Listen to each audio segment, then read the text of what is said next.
Hi, if you have been to the southern regions, I believe you are probably familiar with the Hot Park and other southern parks, such as the Telok Blangah Hill Park. And now MPark is planning to enhance and connect these 13 southern parks from Mount Faber all the way to West Coast Park, which I think is a good thing, and they are gathering feedback. And one thing that concerns me, however, is that there are plans to redevelop the Gillman Barracks and the surrounding hill forest.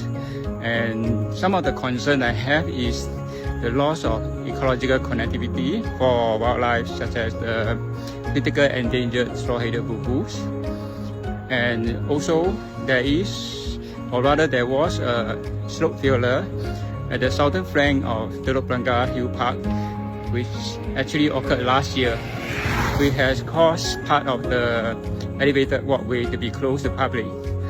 So, in view of the climate change and the loss of biodiversity, I think we need to support a petition to preserve Gillman Barracks and the surrounding hill forest. What do you think? Let me know in the comments.